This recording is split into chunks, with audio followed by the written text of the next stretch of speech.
Oh my god, it's Christmas! 4 maps. 1 chameleon. 1 fatal flaw.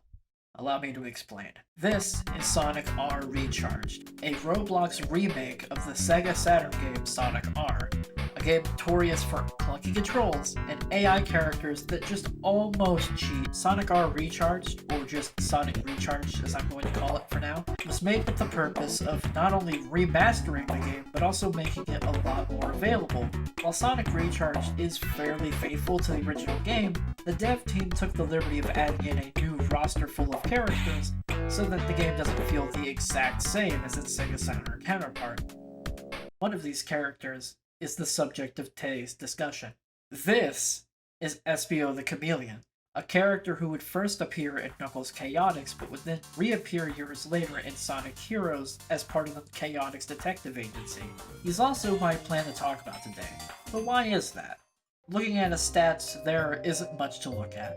His stat spread is similar to that of Knuckles or Honey's, with a good top speed and averages in acceleration and handling.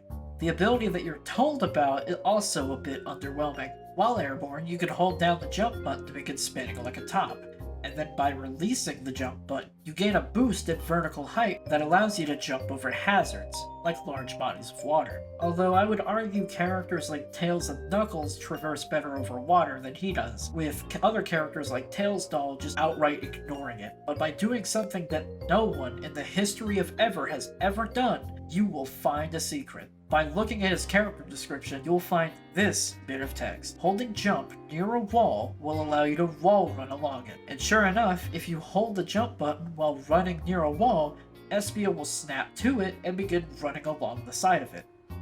It doesn't matter if the wall is visible, invisible, as long as it's solid collision, Espio can run along it. When I first found out about this, I thought it was pretty cool, but at the same time, I didn't really see a practical use for this, because, you know, he's still just running across the wall. Why do that when this is a racing game whenever you run along the track? Other than style points, which I do admit, it is very stylish. But as I drifted off to sleep that night, I bear witness to something terrible. A character barely given thought in terms of the meta, performing at a top tier level, nearly rivaling the jank that is Supersonic, curb stomping public lobbies, inciting targeting with characters who have offensive moves. Trust me, this happened. I don't have footage or a screenshot of it happening, but it happened. A character some might not even know they have unlocked, tearing through tracks as if they are nothing.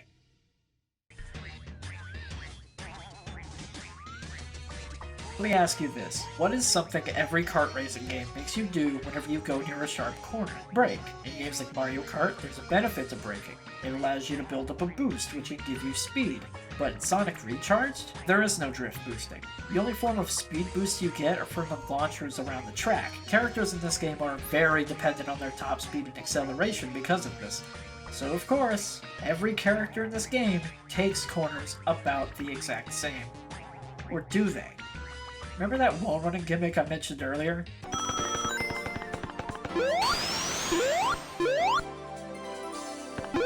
That's right. Anywhere in the game there is a turn, Espio can just simply ignore it. By using your wall run, Espio is able to cut corners better than any character in the game, possibly rivaling even Mighty with his slam charge ability.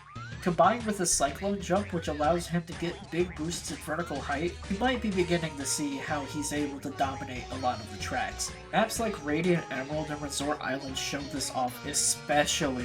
In the clip that I'm showing right now, this Mighty was in the lead because he was able to use the ring launcher to go further than I did a few laps prior. It seems like the victors of this race are already decided, but there's 2 things he's forgotten. 1. This shortcut has multiple corners for me to abuse, and 2, he is in purple. Resort Island has 2 massive corners around the map, one at the very beginning and one near the very end.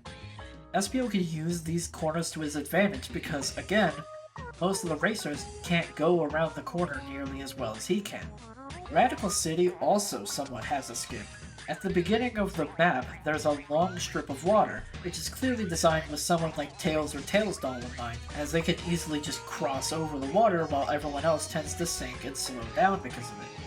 But Espio, being Espio, can just cling to the invisible walls after getting a big boost with his Cyclone jump and completely skip the section. Royal Sunset's beginning is literally just a corner. Heck, I could keep going on and list off the spots where Espio shines very, very well, but where does he not really shine well? 2 out of 6 maps. Reactive Factory doesn't exactly have an Espio spot that I'm aware of, and Regal Ruin just kinda...